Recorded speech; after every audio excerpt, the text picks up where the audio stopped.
guys, nandito tayo ngayon sa One Ayala Mall, Makati, Level 4. At may itatry kami ng mga barkada o ng ng mga interactive games na pwedeng itry with barkada, with family. Ito na pala sila, ano? Ready na ba kayo?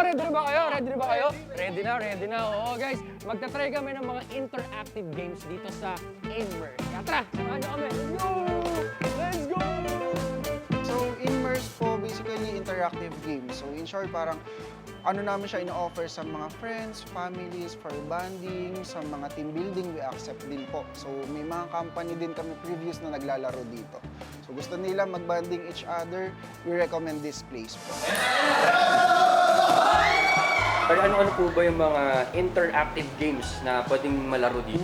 Yes sir, bali meron tayong tatlong laro po dito. So, Line Line, Floor is Lava, and Devil's Eyes. Pero most chosen sa amin ng customer namin, Floor is Lava. Ito na nga guys, excited na kami. At ito na, kung makikita nyo sa likod, ito na yung room kung saan gagawin namin yung Floor is Lava na game. Kaya ito na, let's go! Tara, samahan nyo!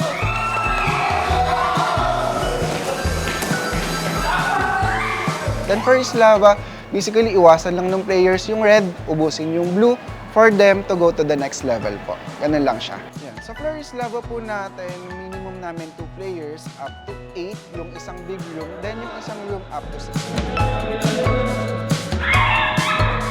Ang next naman namin itatry na game is itong Line Line, kung saan sinasabi nila it's a memory game.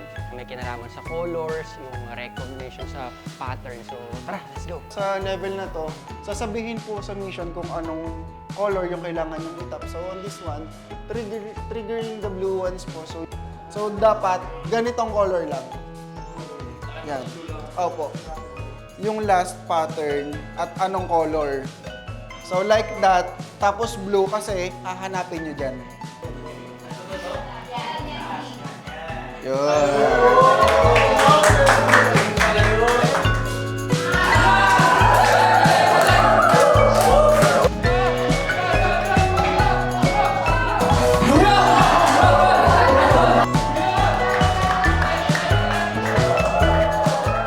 Then Devil's Eyes, if familiar po kayo sa Squid Game, green light, red light na concept. Dito naman, kapag naka-green lahat ng eyes, dapat ginagawa niyo yung mission. Pero kapag isa sa kanila nag-flashing yellow, bago siya mag-red, dapat nakatago po kayo sa opposite side using this pillar. So halimbawa, ito yung nag-flashing yellow, dapat doon kayo tatago sa kabilang side or dito sa ilalim, or kaya pwede kayong tumigil.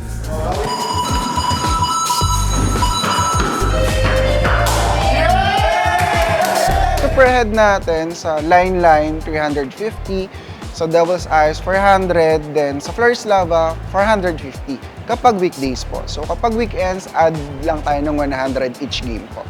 Duration po natin, Line Line and Devil's Eyes, both are 15 minutes po. Then Floor is Lava, 20 minutes game time.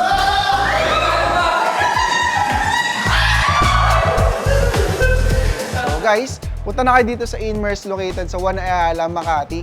Open po kami araw-araw within mall hours.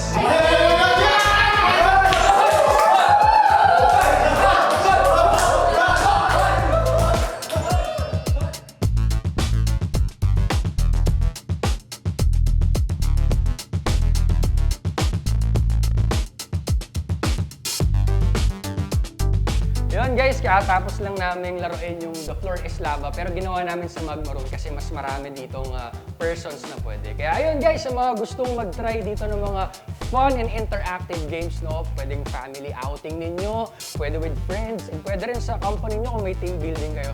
Try nyo na yung mga interactive games dito sa Inmerse. Kayo ba? Nag-enjoy ba kayo? Let's go! Diba? Diba? Ang saya dito. Kaya ayun guys, itong Inmerse, dito lang yan sa One Ayala Mall, Makati, Level 4. At ito ang makikita nyo, sa harapan nila ang Inmerse. Kaya ayun mga kasabay, next time ulit sa aming mga next adventure!